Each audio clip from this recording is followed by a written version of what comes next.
Hey YouTube, it's Hannah Loba. If you want more MotoAmerica content, check out the new and vastly improved MotoAmerica Live Plus app. It's the only place you can catch all the race action in one place all season long. Click the link in the description below. Due to these conditions, we already did the quick start procedure rather than the full grid procedure. This race has also been shortened, so this one today will be a 10-lap challenge. You see the full field coming down now across start-finish line to find their spot on the grid.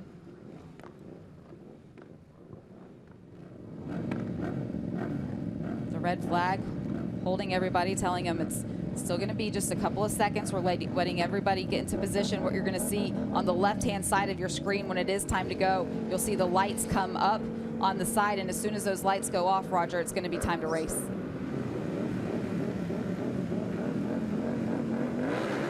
Revs are up. Lights are off. It is time to go racing for the second time here at Michelin Raceway Road Atlanta. Looks like the full field was able to get underway. Now Rocco Landers with a good start, leading everybody into turn one. Yeah, Rocco Landers with a great start there into turn one. Let's see if everybody can kind of get through this first part of the track. When you're following, it's going to be difficult for these guys, and we'll see how they all make it through. Jack Roach had a great start as well. He's right up there. He was able to get around Rocco Landers. And Jack's been racing overseas for the last couple of years in Europe, so he has a lot of rain experience. He was coming from the second row. He qualified in that 6th position, but look at him now pulling away. He just looks a lot more comfortable. All the other guys are trying to figure out. I see Dominic Doyle now there in 3rd, trying to make a move on Rocco. You can see Rocco starting to get a train built up behind him. Some guys trying to get by, but Jack Roach is just confident, putting his head down and trying to see if he can make a break. Dominic Doyle now slotting into 2nd. You mentioned the advantage that you get when you're out front. You look at the visor, that clear visor of Jack Roach, and you get that great shot of his face. It was a clean start for him, Roger, but he doesn't have anything in front of him. There's no spray, nothing to distract him. And you can just see from him that the spray for the riders further down the grid, you can just see the spray that gets on your shield and makes it harder to see. Dominic Doyle has did a really good job through 6 and 7, getting a really good run, and was able to, close that gap down to Jack Roach. And now this just gives him the opportunity to be patient and follow Jack and see where the track is. Sean Unvarsky on that 484, and yesterday we had a pack of 4 and 5 riders, Roger. Today this pack is much larger. And you see Dominic Doyle already trying to make a move. He feels really good in the wet.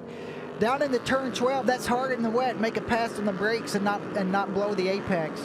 Dominic Doyle, though, he was just leading across the start-finish line. We are now on lap 3 of 10, 7 laps remaining in this, but Dominic Doyle just showing everybody else in the field that he is comfortable racing in the rain. Yeah, and it just looks like, everybody else looks a little uncomfortable, and he just looks like he's not afraid of the wet, not afraid of the puddles, and he looks really in control. We see Avery Dreher now led the warm-up this morning. He's caught this little group in front of him, and he's starting to come through this pack. Yes, but Avery Dreher is, they're down in the order just a bit, and this gap continues to build. How do they get close enough that they can actually follow through, Roger? You can just see Avery right now already trying to make a move on Rocco, getting a little bit impatient, and that's hard when it's wet. You want to make a pass, but the only open spot might be where a puddle is, so you have to wait until you can make that pass cleanly, and he does it. 6 in a corner or so, Roger, but these guys are starting to figure out the racing line. Yeah, you see Gus there as well, starting to make a move on Rocco. Rocco's starting to kind of struggle a little bit. Seems like everybody else is getting a little bit more comfortable and starting to move back down the order a little bit. We've seen Rocco struggle in rain races before. He said that in New Jersey last year he may have figured out a little bit of how to be more comfortable, but he's so fast in the drive. Well, how is it so different on the bike? It's just not comfortable. It's all about confidence. The rain is all confidence, and right now Rocco just doesn't have the confidence in the wet. Just being consistently 50.7, keeping that pit board. Once he's seen the gap was about 3.5 seconds, he kind of slowed down a little bit till the track got dry. Just a really mature ride for Dominic. He's gonna come up in some lap traffic. He needs to be patient. He has a big lead. He can pick his spots where he can make the pass. It's only a 10-lap race, and able to catch the tail end of this field as he now comes to the white flag. You see Jack Roach crossing. We have 1 lap remaining in this 10-lap race. And for the top two guys, they just want to make it around and see that checkered flag. Avery still has a little heat on him from Gus, and Gus is going to try to put together a really good last lap. Best lap of the race, that last lap, Jack Roach. This track is getting better, and these riders are starting to figure it out. And that last time by, Avery Dreyer did extend that lead that he has over Gus Rodeo to 0.7 of a second, up from just half a second. So he was able to get away just a little bit, but certainly not comfortable yet as you watch Dominic Doyle on this last lap. And there are riders ahead of him, which he hasn't had this entire race. And Jack Roach last lap was a second quicker, so if Dominic comes into some trouble with these lappers, Jack might be able to close that up.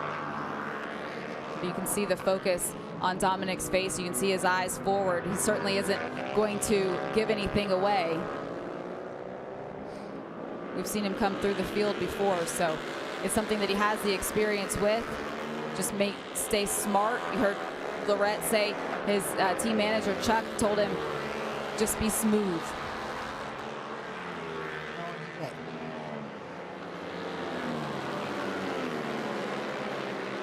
You know, just pick his spots where he doesn't have to put himself in a bad spot. You can see he's just easily making the pass now. He's going to really slow it down here because of that puddle there. He didn't want to have too much front brake in his lane angle there. A lot of respect from the other riders out on the racetrack as they let Dominic Doyle come down the hill, going through turn 12. He's going to come across the start-finish line. Dominic Doyle looking behind him, over his shoulder, a little bit of a wobble, but he takes the checkered flag. He takes the win for the second race here at Michelin Raceway Road Atlanta. But you watch as Gus Rodeo, he makes the move around Avery Dreyer, and he comes home on that last step of the podium, Roger. Yeah, for Gus there, never gave up and was able to barely get that last podium spot. What a great ride by Gus, showing his experience there, being patient, but able to end up on the podium. Making that move right when it matters the most. You look at Dominic Doyle in the race that he put together, some very consistent lap times. He continued to improve each lap there in the middle, settled down just a little bit, but he came back strong. He came back strong, and you could see the last two laps there, he knew he had the gap. He slowed down a little bit, not taking any risk. And Dominic's been riding really well this year. Even toward the last year, he's really been patient, and he's eliminated a lot of mistakes. Those are podium finishers you saw in that graphic. Dominic Doyle coming around. He was followed by Jack Roach, who at the start of this race made quick work of getting himself up front to a nice clean racetrack, and then Gus Rodeo making that move right at turn 12 on that last lap.